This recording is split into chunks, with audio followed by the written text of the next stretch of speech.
नमस्ते दोस्तों। क्या आपके मन में गंदे विचार हैं जो आपको चिंतित करते हैं? तो फिक्र न करें, क्योंकि आज हम आपको बताएंगे कि बस एक बात सीखने से गंदे विचार खत्म हो जाते हैं। तो चलिए शुरू करते हैं। यह कहानी शुरू होती है जब एक बड़े प्रदेश का राजकुमार अपना राजमहल सब कुछ त्याग कर बौद्ध संघ में शामिल हुआ।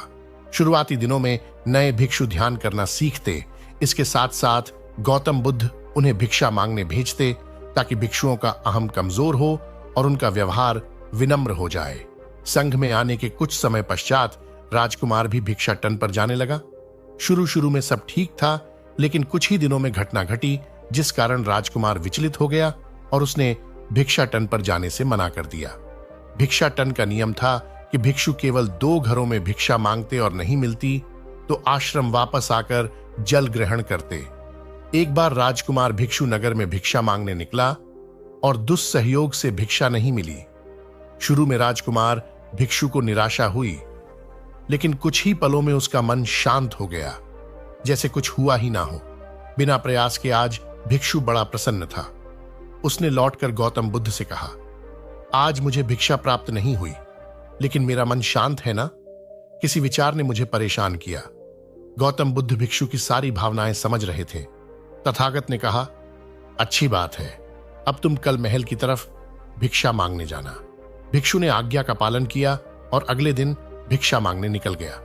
कुछ देर बाद जब भिक्षु महल के आगे से गुजरा तो उसे अपना महल याद आ गया कि कैसे वह ऐशो आराम का जीवन जीता था।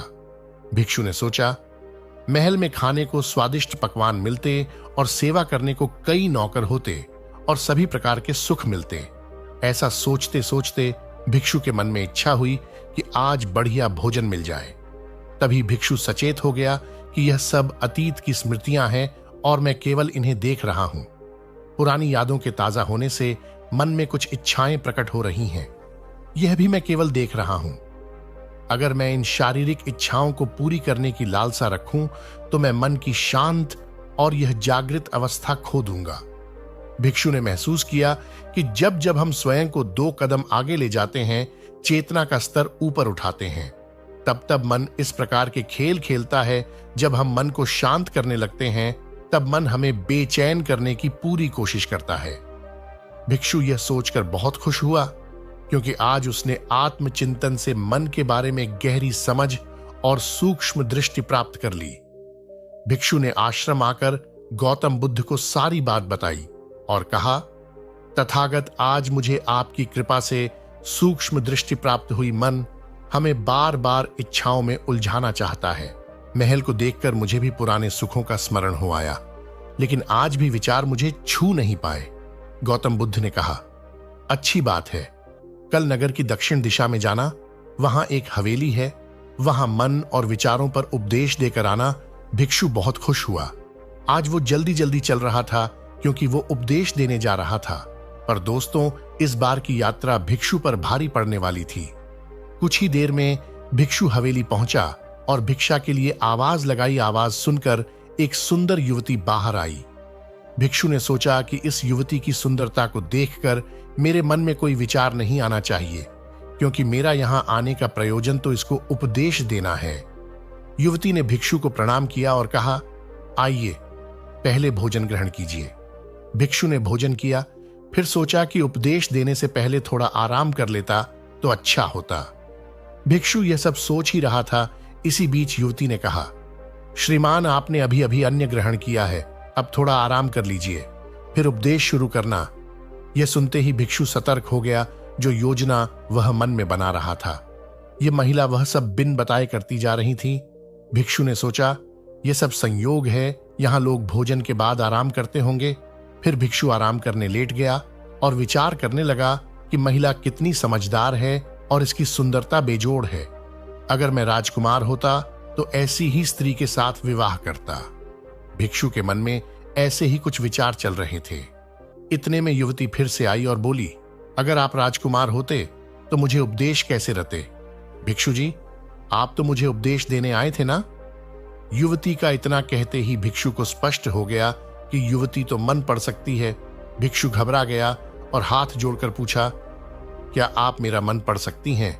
युवती ने कहा, क्षमा कीजिए, ध्यान करते करते मेरा मन शांत हो गया है, इसलिए बड़ी आसानी से मुझे दूसरों के विचार अपने आप महसूस हो जाते हैं, उनकी भावनाएं समझ आ जाती हैं।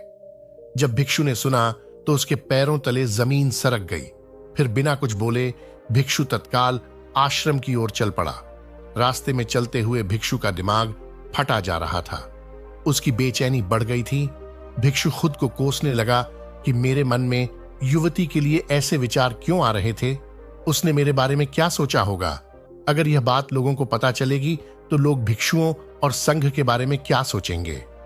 आज भिक्षु बहुत लज्जत महसूस कर रहा था और वह थोड़ी ही देर में आश्रम पहुंच गया। जब भिक्षु गौतम बुद्ध के सामने पहुंचा तो तथागत ने देखा कि उसके चेहरे की रौनक जा चुकी है। दोनों कंधे झुके हुए थे। भिक्षु ने बुद्ध से कहा, अब मैं कभी भिक्षा के लिए नहीं जाऊंगा। तथागत ने कहा, पहले आराम से बैठो, फिर मुझे बताओ कि तुम्हारी चाल में इतनी थकान क्यों है? आज तुम्हारे चेहरे पर तेज की जगह ग्लानि की भावना क्यों है? भिक्षु ने सारी बात बताई और कहा, मैं सब कुछ जानते हुए भी महिला की सुंदरता के बारे में और अन्य चीजों के बारे में सोच रहा था। मैं मन से पूरी तरह हार गया। अब मैं कभी उस दिशा में नहीं जा पाऊंगा। मैंने बौद्ध संघ का भारी अपमान किया है। गौतम बुद्ध ने कहा, सबसे पहली बात, परेशानी को बढ़ा चढ़ाकर मत सोचो। अगर कुछ बुरा हो जाए तो एकदम से यह मत सोचो कि सब खत्म हो गया। बिना सोचे निष्कर्ष पर मत जाओ। दूसरी बात, ध्यान दो कि कहीं तुम नकारात्मक विचारों के साथ अतिशयोक्ति करने वाले शब्दों का प्रयोग तो नहीं कर रहे, जैसे मैं हमेशा हारता हूं, जीवन में कुछ नहीं बचा, मैं मन से पूरी तरह हार गया, मेरे साथ कोई नहीं है।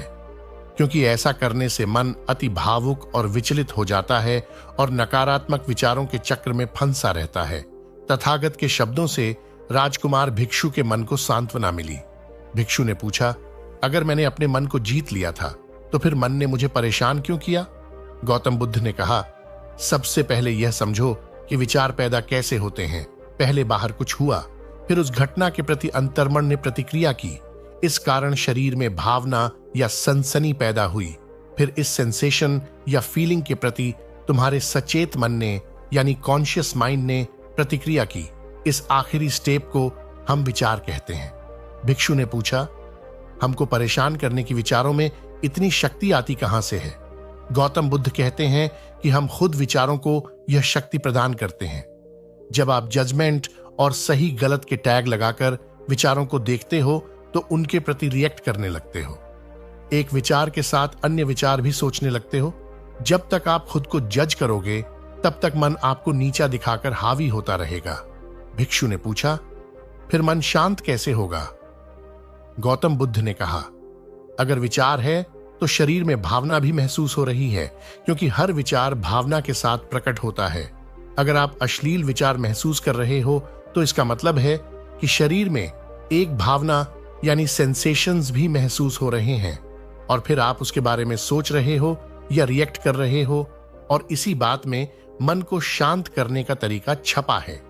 हर विचार को देखना कठिन है क्योंकि विचारों का वेग तेज है, लेकिन शरीर में महसूस हो रही भावना यानी सेंसेशंस को देखना आसान है क्योंकि यह देर तक बनी रहती हैं। अगर इन्हें बिना जजमेंट के सही गलत का मतलब लगाए सिर्फ देखा जाए तो यह गायब भी हो जाती है। तब मन के पीछे जो शांति है वो प्रकट होती है और उस शांति में एहसास होता है कि मन हमारा कुछ नहीं बिगाड़ सकता। हमारा अंतर्मन कैसे ठीक होता है। नॉन जजमेंट से अगर हम किसी भी इंसान या घटना या फिर अपने मन को बिना जजमेंट के देखते हैं तो मन के साथ साथ अंतर्मन अपने आप स्वस्थ और शांत होने लगता है। अगर तुमने मात्र यह देखा होता कि इस औरत के प्रति विचार केवल मेरे अंतर्मन के रिएक्शन के कारण है और यह मैं केवल देख रहा हूं, मन में बहुत कुछ चल रहा है, लेकिन मैं सांस के प्रति सचेत हूं, मैं शरीर में होने वाली प्रतिक्रिया को देख रहा हूं, तब भी तुम सचेत होकर दृष्टा भाव में लौट आते। मन के पीछे जो शांति है वह हमारी सबसे बड़ी ताकत है। हम बड़ी आसानी से विचारों को शांत कर सकते हैं और एक दिन यह जान सकते हैं कि किसी भी प्रकार का विचार, चिंता असल में इस शांति को पार नहीं कर सकता। हम हमेशा विचारों से अछूते हैं। गौतम बुद्ध कहते हैं, तुम याद रखो, विचार तुमसे हैं, तुम विचारों से नहीं। तुम हमेशा ही अपने विचारों से शक्तिशाली हो, अपने डरों और चिंताओं से शक्तिशाली हो। अब तुम अगले 7 दिन युवती के घर भिक्षा मांगने जाओगे, और ध्यान रखना, अपने विचारों को जज मत करना। अच्छे बुरे विचार केवल तुम्हारा द्वार खटखटाते हैं। तुम केवल इतना याद रखना कि तुम वह शांति हो जिसमें सब प्रकट हो रहा है। अगले दिन भिक्षु पूरे मार्ग जागृत होकर चला। महिला के घर जाने से पहले थोड़ी घबराहट हुई, लेकिन भिक्षु दृष्टाभाव में बना रहा, विचारों को, शरीर में उठ रही भावनाओं को, डरों को, गिल्ट को, सबको बस देखता रहा। जब वापस लौटा तो वह पूरी तरह शांत था। उसने मन को जीत लिया था। अहंकार भी नहीं था। आज उसने सही मायनों में मन को पार कर लिया था। आपने देखा कि बस एक बात सीखने से हम गंदे विचारों को कैसे खत्म कर सकते हैं। यदि आपको यह वीडियो पसंद आया है तो इसे लाइक करें, अपने दोस्तों के साथ शेयर करें और हमारे चैनल को सब्सक्राइब करें।